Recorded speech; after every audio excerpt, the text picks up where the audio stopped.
lot of credit. They have a terrific team. You know, for us, it was a tale of two halves, obviously. You know, we battled. We wanted to keep our turnovers low. And I thought their pressure, although it might not have turned us over a ton, you know, it kept us on our heels like it does with most teams. We handled it for the first 20 minutes or so. I thought we came out at halftime and set the tone the wrong way on the offensive end with a couple bobbled balls. I don't even know if they converted. You know, in fact, I think they coughed it back up, but it just sort of set the tone the wrong way. And then we got driven way too much in the second half, whether we were in zone or in man.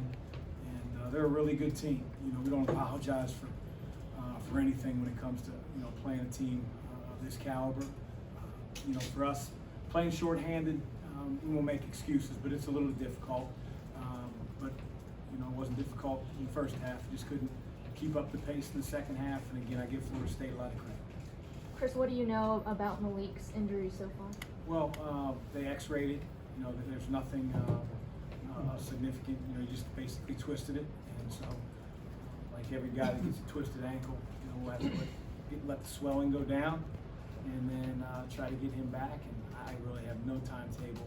You know, some guys it takes 3 weeks. Some guys can play on it after 3 or 4 days. So we'll do what's best for Malik. Chris, you played this team twice now.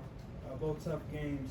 Speak how talented of a team this Florida State team is. Really talented, you know, really talented. But I think the more impressive thing isn't their talent level, although it's impressive. It's just how hard they play. I said that to Leonard before the game.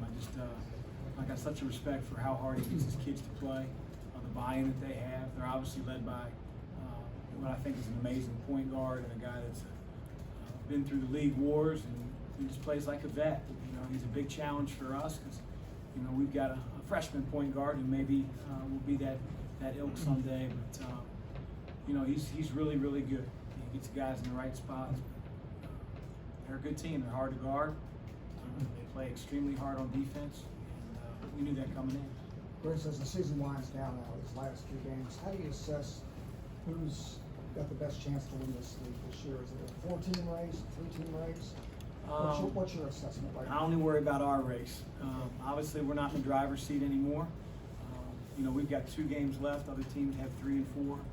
So we got to worry about what we can control, and that's it. You know, we've got to be at our best on Sunday against Virginia Tech to finally get a little bit of time to rest and get healed up. We've been going every twice a week since December. So you know, this is one of the better teams, obviously, in our league. There's no doubt about it. Why do you think the offense in the second half slowed down so much? Was it the fouls that disrupted, or were you not getting the looks that you wanted? They turned up the pressure. You know, they turned up their intensity level. I thought we missed some layups around the rim that we got in the first half.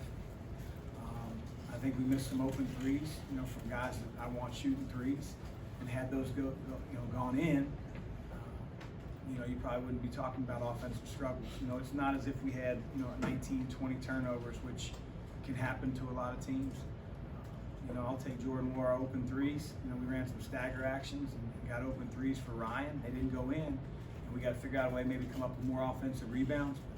They're big, they're athletic, they have a plan, they switch, and you got to try to get in the lane like we did in the first half, spray out, make shots, get to the foul line, which, you know, we couldn't get to the foul line, couldn't get a whistle, you know, by initiating the contact. So is what it is. Coach, in this league, when you're playing against a team as deep as they were, and like you said, with so much energy, well, when they come out in the second half like that, when you're in an opposing barn, just how hard is it to come back from something like that? It's hard because they make it hard. You know, there's no let up in their team. Again, we knew that.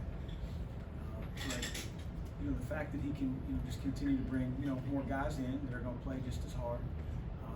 You know, we tried in the first 3 or 4 minutes. I called a timeout because I just sensed that they were trying to turn up their pressure. We were getting driven way too much, and it didn't matter. You know, sometimes you talk about it, but you still have to go out and execute.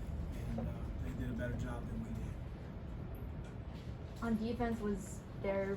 I mean, did you really feel like you were missing Malik out there for the inside presence, or was there another factor that kind of contributed to getting on the driven more? defensive end, we were always going to miss Malik no matter who we play. I mean, he's our best defensive player. He protects the rim. He's very vocal. He sees the game. But you know, it's still going to be a challenge on offense, and not because he doesn't bring something to the table. It's just they switch. You know, your post game a lot of times, unfortunately, can get negated because they have big guards. They switch, trying to take advantage of one of the two mismatches. Either your big guy on a guard in post, or your guard on the perimeter. I mean, I've watched. I can't tell you how many games. Nobody runs their offense against Florida State. Nobody, and it's a credit to how they play. Anything else for Coach? Thank you all.